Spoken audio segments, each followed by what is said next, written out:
Thank you, Sam. I know that you've all just been waiting with bated breath. You have nothing else that's on your agenda right now other than talking about enhanced due diligence. But this is actually one of my favorite things to do. I love BSA. Bank Secrecy Act is a whole lot more interesting than RESPA or Reg Z or Truth in Savings because I get to get in other people's business, so it's not a bad thing. We've entitled this, Applying Enhanced Due Diligence to High-Risk Customers.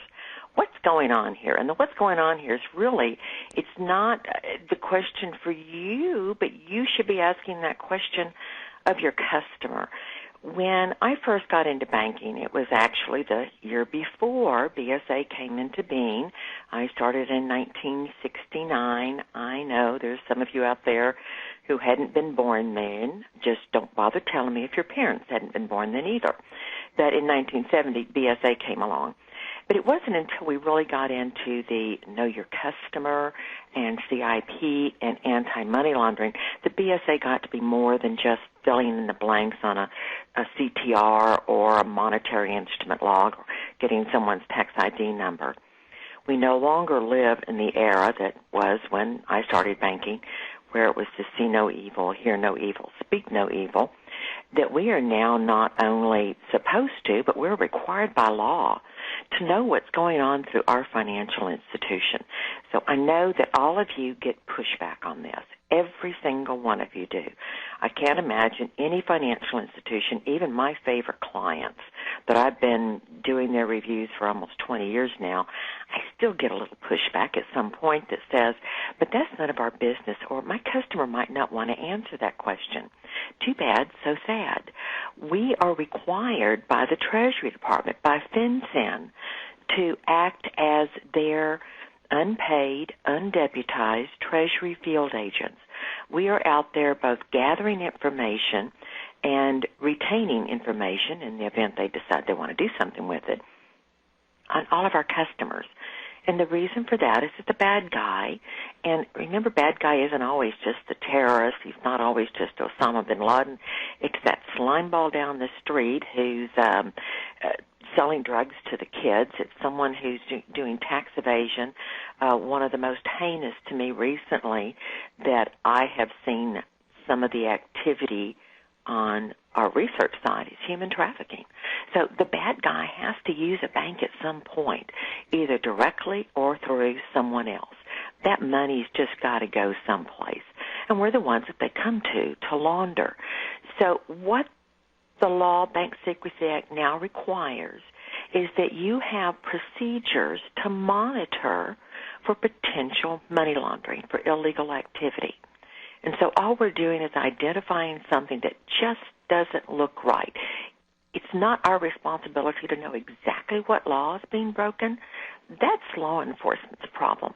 But you and I, as the individuals at our financial institutions who are setting up this program and actually conducting this, we have to first identify high-risk customers. And these are customers who do pose some type of risk or higher risk of doing some type of illegal activity. And then we identify that type of business or type of customer, and then we actually look at that one individually to determine how much of our efforts are we going to put in that. And so everything, is a risk assessment. You did a risk assessment before you decided to sign up for this. How boring is it going to be? Is there another meeting that I'd like to try to get out of? Is there something maybe that I might actually get out of this? You did a risk assessment. And so you and I have to do a risk assessment on potentially how many high-risk customers we have, what type of activity might go through our financial institution, what type of products we have might be used, what are our locations. Today we're talking about primarily the customers themselves. So your high-risk, your risk assessments that you do for everything else, we have hopefully already done. But we're going to talk today about not only how to identify those high-risk customers, but how to apply those enhanced due diligence procedures, because we are required to have customer due diligence, CDD, and that's where we look at every customer who comes in when they first open whatever type of account that they're using with us, and we decide whether or not this is someone that we might have to apply higher risk analysis, enhanced due diligence. And then from that point, we're going to monitor and we're going to review. And so that's what we're going to do today. I'm going to help you try to figure out, is someone, some company, some entity, either attempting or actually conducting some type of illegal activity going on through your financial institution, because we're the first line of defense. So we have to get rid of the see no evil, hear no evil, speak no evil. If they're doing anything through your financial institution, if I walk into your bank and I open an account today, you not only have every right, but you have an assigned duty to find out just what the heck Cashman Compliance Solutions does. Now, that usually gives someone the new accounts person, a little heartburn when they find out that I'm a compliance consultant, and I can tell them that they're going to give me the wrong form, or that fair housing posters got the wrong federal regulator and it's the wrong size, whatever it is. I tell them that, and it freaks them out. Sometimes they just start confessing every compliance sin they ever committed, and I don't really care unless it's going to harm me or their client. So I will just go through that. But you have a duty to find this out. So let's talk about how we go about identifying those high-risk customers.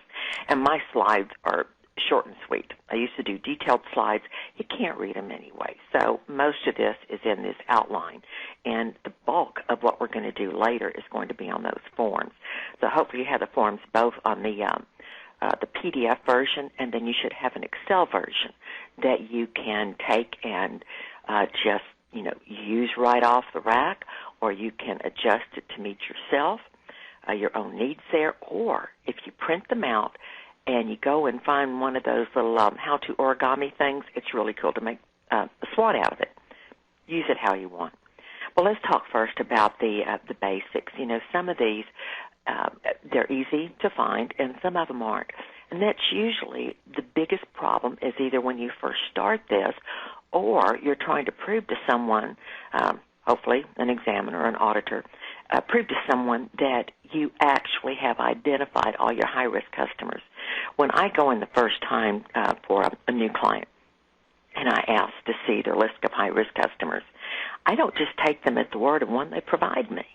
I need them to prove that there aren't any others. And so I guide them through these steps. And so there's a lot of these that they don't know they have simply because they didn't know that some of them were hidden. And they might have been hidden because someone didn't ask the right questions when they opened the account. Again, sometimes the person who's opening these accounts or the loan or the safe deposit box, whatever it is that they're doing through your financial institution, they don't think they're supposed to ask questions. Now, the number one thing that you want to take away from here, well, there's probably about 8 things, but the first thing is that I want you to convey to whomever is doing the face-to-face, whether it be someone who's opening this new deposit account, someone who is taking the information for a car loan, a teller, someone who talks to the customers all the time, whatever it is, get them to understand that there is a way to do this and not make the customer feel like they're being grilled. Those of you who've heard this before, you're going to have to sit back and hear it again, because one of my favorite examples is when I opened for the first time, when I had my business Cashman Compliance Solutions, but before it was an LLC, I was a sole proprietor. I went to open my deposit account, and I knew that this local bank, they weren't a client, but they'd been to some of my training sessions. I used to do local live in-person seminars. And so I knew that their branch manager had been there, but she wasn't in at the time. So I go to open my account, and Cashman Compliance Solutions really is kind of a vague name. She had been trained the right way, because the first thing she asked, she said, "Oh, Cashman Compliance Solutions." Now, I'm one of those good customers. I came with my DBA papers. I had my tax ID number. I knew what type of account I wanted. I was ready. But she needed to be ready, too. She needed to know what it was I did. And then also on the marketing side, she needed to know whether or not she needed to cross-sell some products, or could they even serve my needs there. So first thing she did was Cashman Compliance Solutions. That's an interesting name. What is it that you do? Now, I knew what she was doing because I was a little evil. I'm red-headed for a reason. And I said, well, I'm a compliance consultant.